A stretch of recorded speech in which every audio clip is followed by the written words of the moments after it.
You are listening to We Saw the Devil, an investigative and conversational true crime podcast that deep dives into fascinating criminal cases that are solved, unsolved, or ongoing.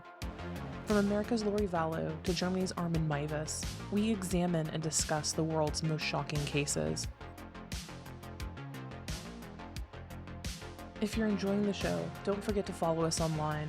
Check us out at WeSawTheDevil.com and We Saw the Devil on Facebook, Twitter, and Instagram. And don't forget, you can become part of the show by backing us on Patreon.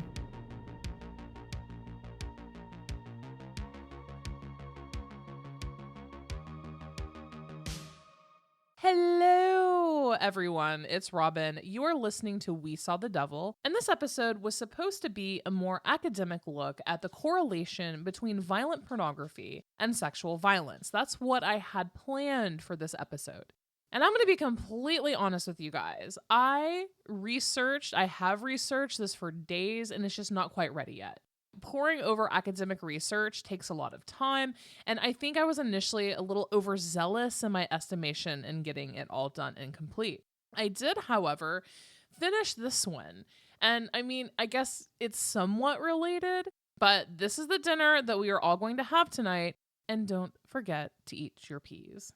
We will be discussing the dark web and all of its mysterious glory. What is it? How do you get on it? Do red rooms exist? Can you really pay some anonymous shrouded figure to act out your most violent desires on another human? What can I actually buy? And we're going to throw in some actual real horror stories while we discuss it. And this is going to be a multi-part series. But before we get into that, let's do our usual housekeeping. You can find our website at WeSawTheDevil.com, and from there you can listen to episodes directly from the website, email us, submit show topic requests, and also find our Patreon. And speaking of Patreon, if you're liking the show, loving the show, and want to financially back it, you can do so via Patreon. You can get ad-free episodes, Patreon-only episodes, stickers, true crime books and gifts, and postcards from our Case of the Month, where we send out a postcard with a location and then surprise our patrons with a case from that location the beginning of the following month. That being said, tonight is the cutoff for May's postcards. All postcards this month will be sent out tomorrow, so if you've been wondering about our Patreon, sign up now to get in on it. And to all of our current patrons, May's postcards will be going out tomorrow, which should be arriving in the next couple days. And as always, if you are enjoying the show, or even just like this episode and you're a first-time listener, maybe you won't even listen to us again. But if you did enjoy it, please consider not only titty-slapping that subscribe button, but also leaving a 5-star review on Apple or iTunes. That means the world to all podcasts and helps with various algorithms that deal with marketing, sponsorships, and boring shit like that. So let's talk about the dark web. I think it's safe to say that at some point, we have all been incredibly curious about this dark web that is just always in the media. It sounds ominous, right? Dark web. We picture ourselves sitting down at our computers, logging into it, and being just a little Wi-Fi signal and screen away from human and drug traffickers, pedophiles, hitmen, and scam artists. The fear of opening yourself up to unwanted attention from the seedy, anonymous underbelly of the internet can be overwhelming. And in all honesty, if someone asked you what the dark web is, would you be able to accurately tell them? Due to consistent media coverage, massive legal cases, and even hundreds, if not thousands, of clickbaity YouTube videos, where does the truth specifically lie?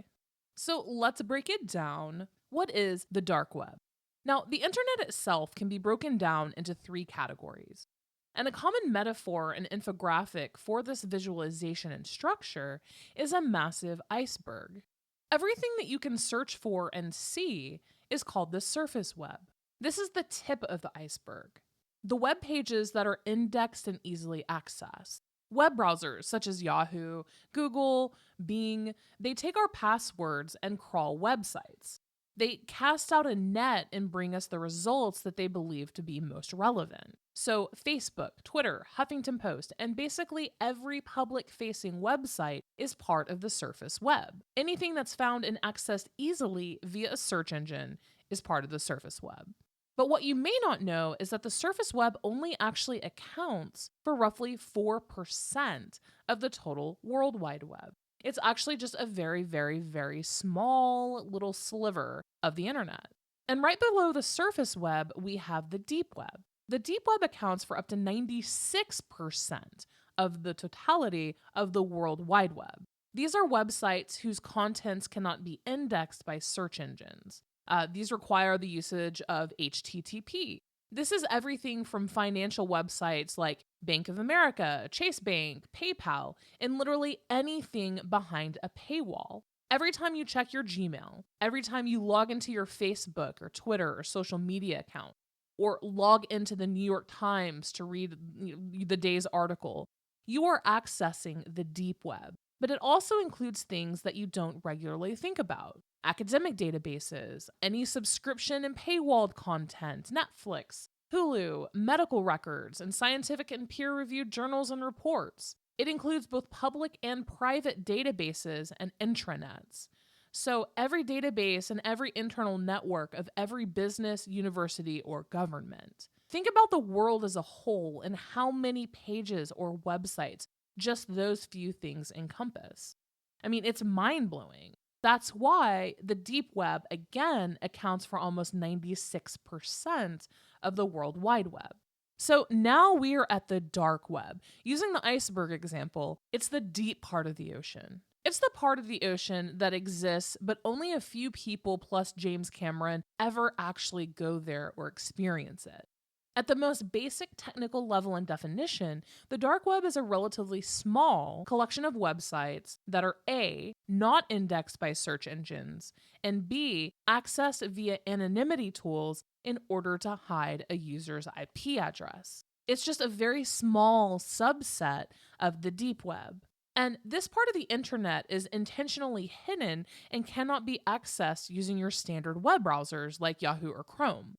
When you access a regular surface web website, your computer makes a direct connection to that website server. Anyone monitoring your internet can tell which TCP packet you connected to. They can see your IP address and what website you are visiting in that moment. Excuse me, Diet Coke break. On the dark web, websites or domain names are called onions because instead of .com or .net, they end in .onion. And your regular browser cannot connect to those. They must be accessed using tools like Tor browser, which is the most well-known one. Tor never communicates with another website server directly. It creates this long, twisted pathway through multiple layers of encryption before arriving at that server. The core principle of this is called onion routing. Think of all the layers of an onion. Each act, everything that you do when you use Tor browser, is padded by several layers of encryption and anonymity. And we're going to touch on this again when we go over how black markets operate on the dark web. But currently, there are over 70,000 unique URLs ending in .onion that exist on the Tor network.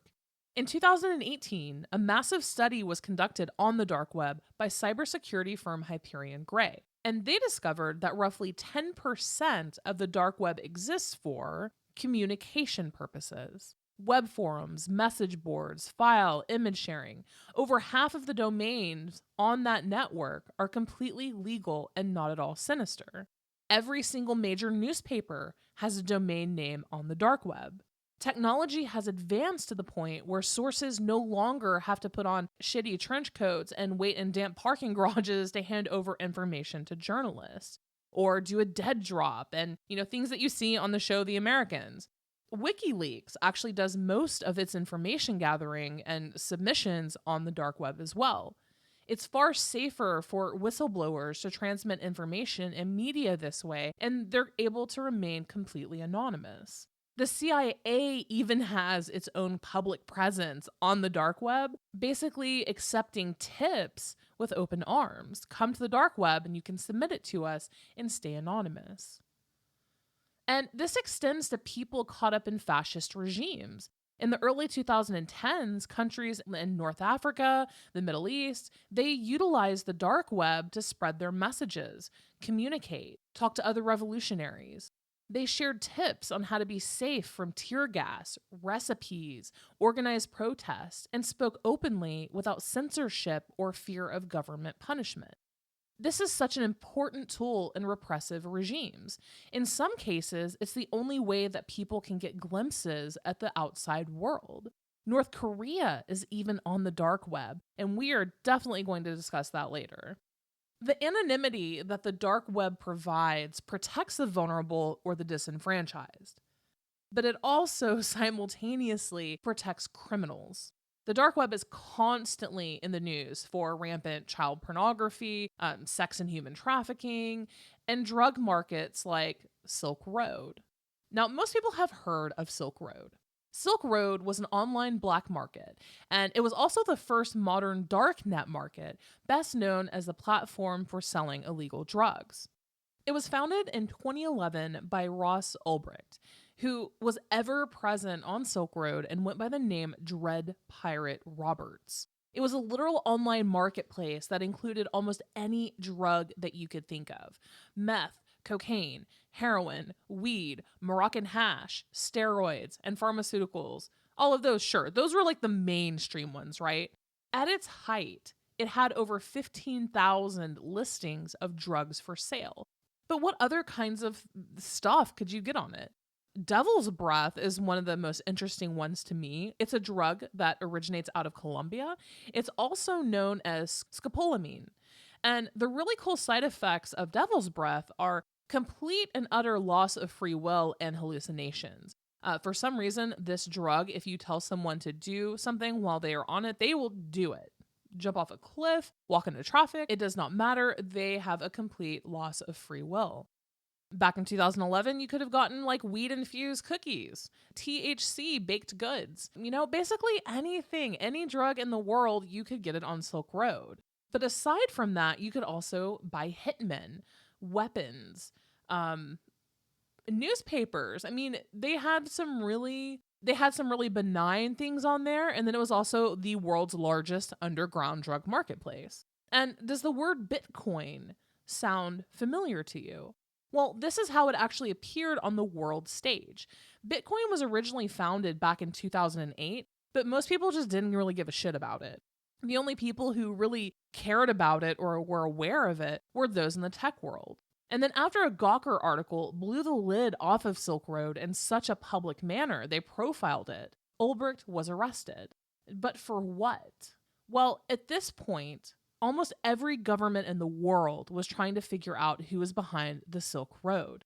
Gary Alford, an IRS investigator working with the DEA on the Silk Road case, was able to connect Ulbricht to the username Dread Pirate Roberts in mid-2013.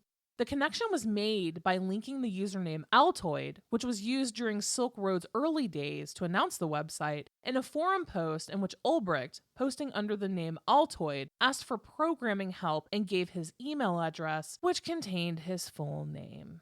In October 2013, Ulbricht was arrested by the FBI while using his computer at one of the branches of the San Francisco Public Libraries. The agents knew that he likely had some sort of kill switch or code that would delete all files on his computer. So 2 agents actually pretended that they were quarreling lovers and created a big distraction. And while Ulbricht was watching them, a 3rd agent swooped in, grabbed his laptop, handed it off to another agent who quickly inserted a flash drive and copied all of the files. His initial charges were for money laundering, conspiracy to commit hacking, and conspiracy to traffic narcotics. January of 2015 was his jury trial. His trial was very, very controversial.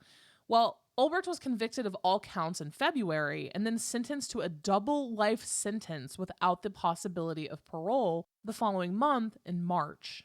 As the FBI and the Department of Homeland Security reviewed the vast amount of information obtained from him, they discovered something even more sinister. Ulbricht tried to get a hitman to kill a Silk Road user by the name of Friendly Chemist. The user claimed that he had been fucked over by another user named Lucy Drop and was owed $700,000. He wanted his money back. So, Friendly Chemist made many attempts to contact Dread Pirate Roberts, aka Ulbricht, and when he finally did, he threatened to reveal the identities of thousands of users, 9 of the top vendors, and 15 of the smaller vendors on Silk Road. Unless, of course, Ulbricht paid him $500,000. To put it lightly, Friendly Chemist had some fucking balls. But Ulbricht didn't take that threat well, to say the least. Ulbricht reached out to the supposed cheater, Lucy Drop, and told him to hand over the identity of Friendly Chemist. Lucy Drop came back and was like, Friendly Chemist is now trying to blackmail me for a deal that he made with my partner while I was in jail. Apparently, Friendly Chemist took drugs from a Western Canadian drug runner with the Hells Angels. Again, the Hells Angels in Western Canada were on Silk Road doing international large-scale drug deals.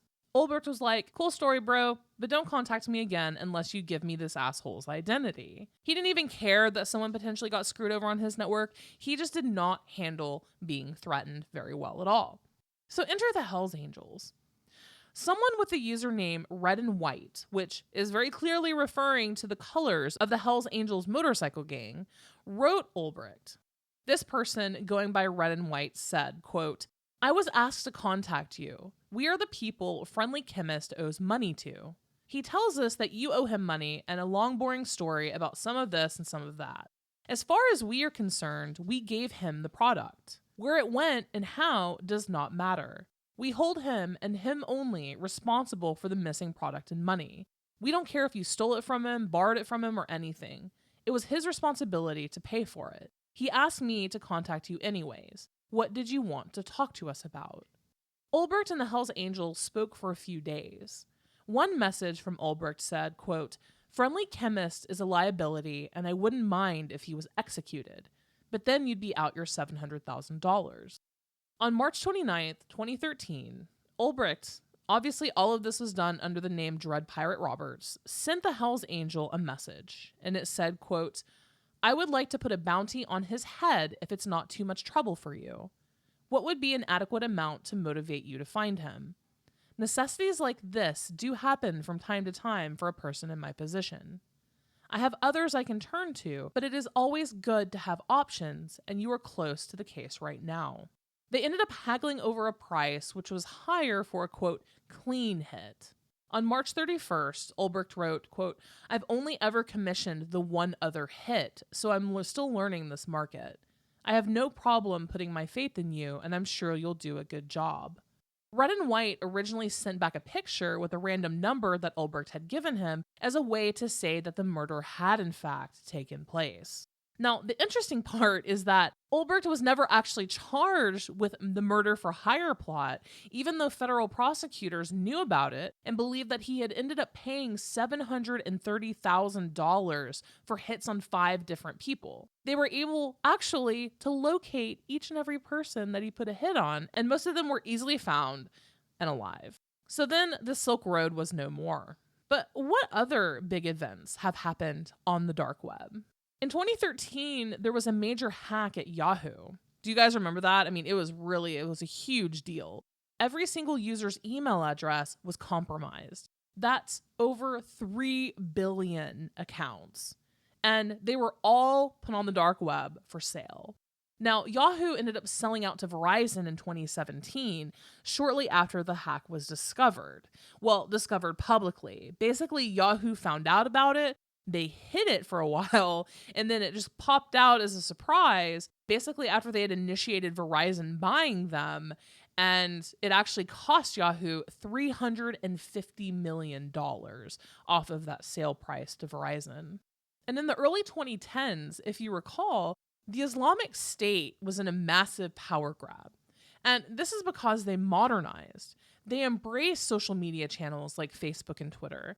They disseminated their beliefs freely and largely without repercussions. This is primarily how they contacted teenagers and young people from the Western world. They showed them nice homes, flashy cars, promised them wives, husbands, luxury. Their recruiters knew how to groom potential members, but world governments, particularly the US's FBI, caught on to their methods and began to combat their public online presence. So the Islamic State went underground onto the dark web to communicate, and not only with recruits, but also each other. And this led to James Comey in 2015, the then FBI director, to call for putting, quote, back doors in place on encrypted services. In fact, this has actually been a long time call from the intelligence community, but the world of tech has pushed back, saying no, no, that would weaken all security across the board. Then in 2017, there was a little bit of a civil war on the dark web. Hacker versus hacker. Freedom Hosting 2 was a provider that housed more than 10,000 dark web domains. Their sites accounted for roughly 20% of the dark web, and then a hacker took them down. In an anonymous interview with Vice News, the unnamed hacker claimed that they didn't originally plan to take down Freedom Hosting 2. They first hacked and then accessed them at read-only level. This allowed them to see a list of all of the websites that they hosted, as well as their image databases.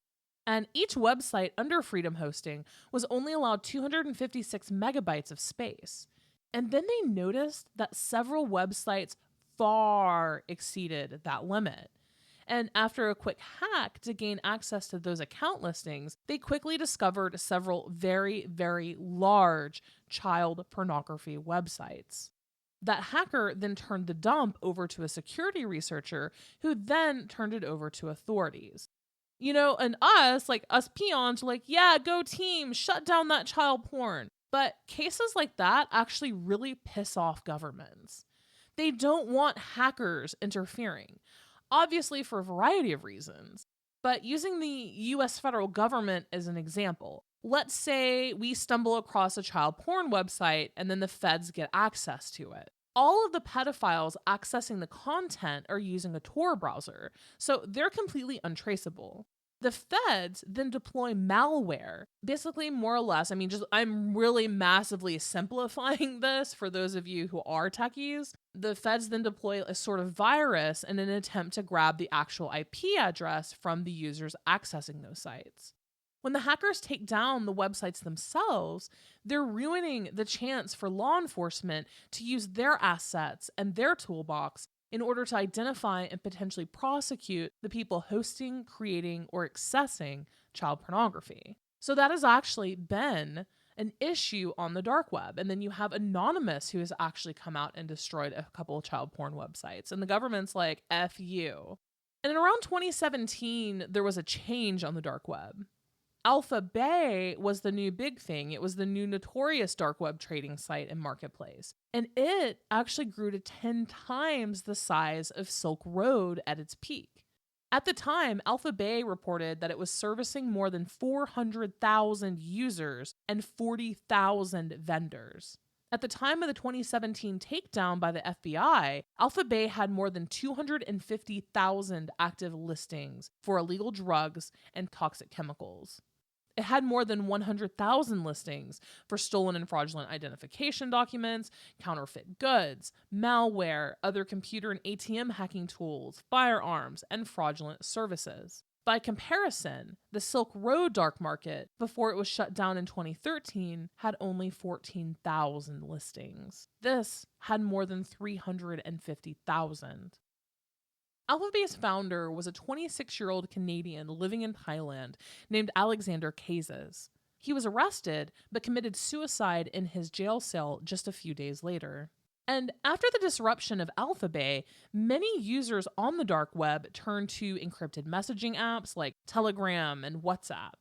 And this enables users to forward messages to larger groups while remaining entirely anonymous. This boom in encrypted messaging was a direct result of the dark web marketplaces being shut down, and it's now a common tool with activists, protesters, or those who just want to be a little more, quote, off the grid. I don't use encrypted messaging in my day-to-day life, but I have been asked to do so and download these apps by various guests or people who have given us information pertaining to some cases.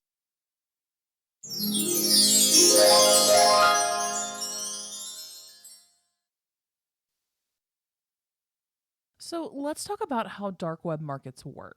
Let's say that you want to buy something. In fact, let's use a real life dark web use case. This really happened. And again, yes, I know this is very extreme, and the vast majority of people logging on to a dark web market to buy illegal drugs is not exactly going to be for this particular reason. But let's just use this particular actual real life case. So you live in Texas. Your 4-year-old daughter has a rare form of epilepsy and has over 300 grand mal seizures per week. The doctors are stumped and have her on a cocktail of anti-epileptics and anticonvulsant meds. Her seizures are so frequent that your 4-year-old child goes into cardiac arrest multiple times each week. Her vital signs have flatlined multiple times. She can't speak. She's incontinent. And you are terrified that she's going to die. And the doctors have insinuated that you need to prepare for her inevitable death. They even have you sign orders preventing a physician from taking heroic measures should she go into cardiac arrest one more time. Moving to a state where marijuana or cannabis is legal isn't an option for you. Because of, God bless America and its wonderful healthcare system, you have to have insurance. And you have great insurance. And you can't leave your job that you've held for 12 years because you would lose it. And that would essentially be a death sentence for your child. With so much at stake, you can't travel, say road trip it to a legal state to buy some weed or do a road trip for it, because what if you got pulled over? Not only would you then lose your job and your insurance, but you would also be going to prison for transporting it across state lines. Again, your child is likely going to die, and then not only that, she's going to lose her mom or dad. You've been researching online that there's this new strain of cannabis that's shown a lot of promise and potential with epilepsy and seizures. Many families swear by it and say that it's all but cured their loved one's epilepsy. So how do you go about doing this? First, you need to make sure that you have the right currency. You can't just log on and use your debit card to make a purchase. No stores on the dark web just accept your debit card. If you ever put your hardline financial information on the dark web, you are opening yourself up to basically every scam artist, pedophile, and criminal on the entire dark web. And yeah, you don't want that. So first you need to get some cryptocurrency. And then 2 primary currencies accepted are Bitcoin and Monero. And you can easily buy Bitcoin. You can even do this via bitcoin.com's wallet and buy it right from your own checking account. So once you've purchased the Bitcoin and have it sitting in your crypto wallet, you are ready to connect to the dark web. And to connect, you have a couple different options for browsers. Tor browser is obviously the most popular. You download and you launch it. That's literally it. Congratulations, you're connected. It is that simple. The hardest part is finding out where to go. And remember that this isn't a regular web browser. You have to find the onions. You have to find those websites. These are all put up with the intention of not being found easily. And there are several websites that act as sort of a directory. You can actually, as you're sitting here listening to me, you can do this right now on the surface web, like Google Chrome. Go to the website darknetlive.com as you're listening to this, and you can see a listing of darknet marketplaces. And the first and one of the largest currently is White House Market. That's currently one of the largest dark web markets. But that one requires the cryptocurrency Monero because it's harder to trace. It's harder for law enforcement to follow it back to the end user. You can use one of the many crypto exchange websites to change out your Bitcoin for Monero or just find a different market altogether. And one of the interesting pieces about Darknet Live is that it also keeps an ongoing list of arrests. Remember, dark websites are hosted by real people like Ross Ulbricht and others who have gotten arrested, spending life sentences in jail. And then governments and law enforcement will then take over that particular marketplace and then put it under surveillance, just taking in all the users.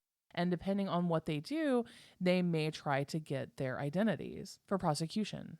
But darknetlive.com keeps a running list of which vendors have been arrested and which ones may be currently owned by a government agency. So let's say you've browsed a few markets and you find the strain of cannabis that you need for your child. You're going to buy it. First, you need to find your dark web wallet and transfer your Bitcoin to your wallet. And that takes roughly 30 minutes because you have to get your Bitcoin over to the dark web and your wallet on that marketplace. After that, you simply go to your market and follow basically the exact same steps to check out that you would on any other website. Many vendors on the dark web require that you use PGP, which is another form of message encryption.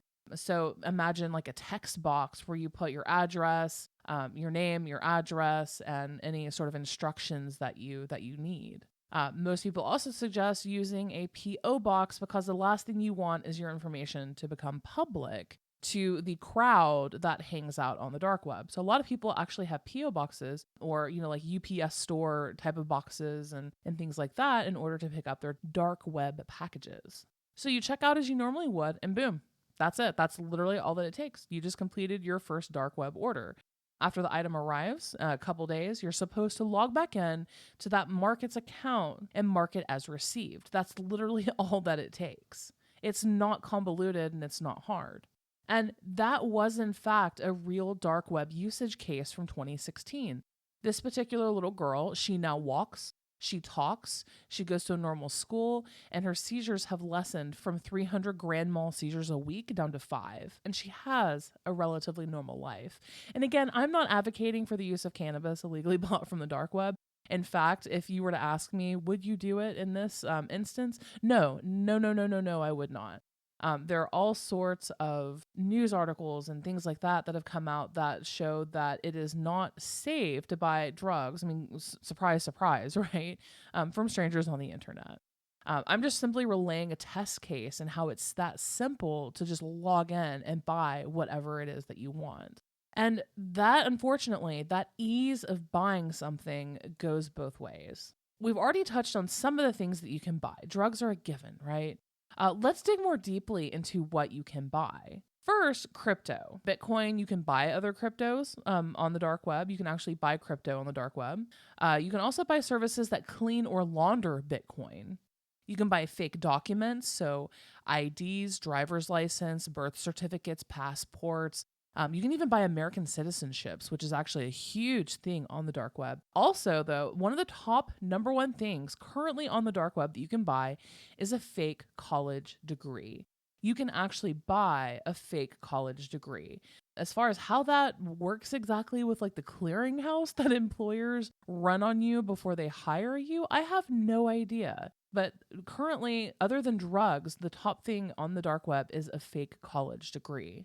You can also buy illegal weapons. That includes every type of weapon you can think of, plus explosives, and even uranium. Again, you can even buy uranium on the dark web. But another huge piece is hacked data. So that includes passwords, credit cards, and social security numbers. So during the big Yahoo hack, and that included their usernames and passwords. Also, credit cards. And you can even buy bulk. Like you can log online and they'll say 50, credit cards still active. And you can bulk buy a list of credit cards, stolen credit cards that are guaranteed still active. And then there's a whole subset of the dark web for hackers. You can buy credit card skimmers. Have you ever been or seen that where they have little boxes that they can actually put on the gas pumps where it actually doesn't contact the bank as a transaction? It actually just skims and scans your card number and then they take it. You can buy lots of how-to guides. Hacking is a big part on the dark web and a lot of hackers hang out on it. And we'll get to the threats of hanging out on the dark web in the next episode on this. But yeah, hackers love the dark web. You can even get a hacker for hire. I've read while doing this that people have hired hackers to do everything from change their grades in the university system, change an exam grade, or even just find, harass, or stalk other people. Then you have the huge trade of knockoff fake luxury products. So Chanel, Rolex, Apple products. One of the big things is Apple products for sure. You can log online and not only can you buy, say, a stolen iPhone or a stolen iPad, you can buy one that's a fake knockoff of one that looks real but isn't. Another super popular area of the dark web is 3D printed guns.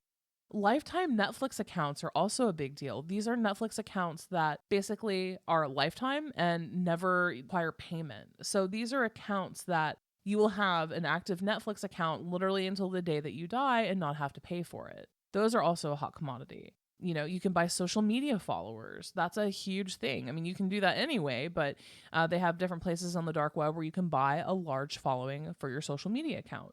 ATM passwords. So you can do multiple deals. You can buy a set of credit cards and then also follow up with their ATM passwords. Most ridiculously is souls. You can buy human souls on the internet, on the dark web. So is it safe to visit the dark web? Is it illegal? No, it's not illegal to access the dark web. In fact, a lot of uses are perfectly legal and support the actual intended value of the dark web. You can view different news sites. You can go to different forums. You can buy artwork. One of the most popular websites on the dark web is just one of cat pictures. Cats, that's it. You can find pretty much like a dark web forum for a lot of different subcultures and things like that, and it's completely benign. But there are some risks of accessing it. I mean, in its core, right? The very use of the dark web kind of usually means or insinuates that you are trying to engage or do something, some sort of activity that you could not otherwise do in public. Now, as we've discussed already in this episode, that makes sense. People who live in repressive regimes, fascist regimes, protesters, things like that. But that anonymity comes with a really, really dark side. It's all over the dark web. So one of the biggest threats, if you were trying to buy something or log on to the dark web, is malicious software, malware. And it's also sold on the dark web. Like if you just really want to learn how to hack or ruin your mother-in-law's life and ruin her computer, you can buy malicious software all over the dark web. But it is actually an issue for you as well. So that's why a lot of people use a VPN or they go the extra mile for protection because you are regularly exposed to some types of malware like phishing malware, botnet, ransomware, and keyloggers. So what a keylogger is it actually records every keystroke that you make on your computer. And if you choose to explore the dark web, you're putting yourself at risk of being singled out and targeted for hacks and things like that. In fact, a lot of people actually buy a computer or even a used shitty one just to access the dark web because they don't want it on their home computer. Some people even say go to a McDonald's or something like that with a secondary computer just to access it because they don't want it even connected or near their home. Almost any online activity is like Hansel and Gretel breadcrumbing to your personal actual identity. And going on that same theory that if you're on the dark web, you're doing something that you shouldn't be doing, governments monitor it closely. And if you remember in our previous episode where we had Gina Osborne on, the head FBI agent in charge, I mean, she's freaking incredible. She did confirm that the government's all up in that Kool-Aid. They are constantly monitoring. To be perfectly honest with you, if you say go on and start perusing sites and then the government, do you want to end up on a watch list? Because that's how you end up on a watch list. Even if you just say go across and one of the big things about the dark web is that it's not easy. You actually have to put in some work, but there have been cases where just curious people have stumbled across child porn. There you go. You're on a list. Even though you were not a patron, even though you were just a bystander of it, you're on a list. You don't want to go to jail just for stumbling across something. So now that we've basically covered in part 1 different uses for the dark web, good and bad, how to log in and how to buy something, that is where we're going to end for this one. In the next episode, we're going to talk about different threats to the dark web and the craziest stories from the dark web. I know that everyone's heard about the dark web mystery boxes. We're going to talk about different various criminal cases and true crime applications of the dark web the dark web was involved in and all sorts of good stuff. But I thought that for episode 1, it would be more of an explanation and definition type of episode because a lot of people still aren't aware of what it exactly is. So that is where we are going to end today. Also coming today, later this afternoon, is going to be an update on the Lori Vallow case. I'm not going to lie, guys. I feel like to some degree I am owed an apology from Melanie Gibb Apologist because, oh Lord, not getting into that too far. It's going to be a very short Lori Vallow case update, but let's just say that Melanie Gibb got hit by the subpoena truck. Like, she fell down the subpoena tree and hit every branch going down. It's going to be really, really interesting. And so I'm going to be covering that just in a really few minute update coming out later this afternoon. But other than that, part 2 of the Dark Web series will be coming out also later this week. And then we're going to keep going. If you have any questions about the Dark Web that you want answered or want me to cover any piece of it in particular, send us an email. You can reach me at info@wesawthedevil.com, or you can reach out on Twitter, Facebook, Instagram, anywhere like that. Don't forget, today is the final day for you can sign up for our Patreon to get May's postcards. And along with that, you get stickers, merch, good stuff like that. And don't forget to titty slap that subscribe button and leave a 5-star review. So that is it for this episode, guys. Until next crime.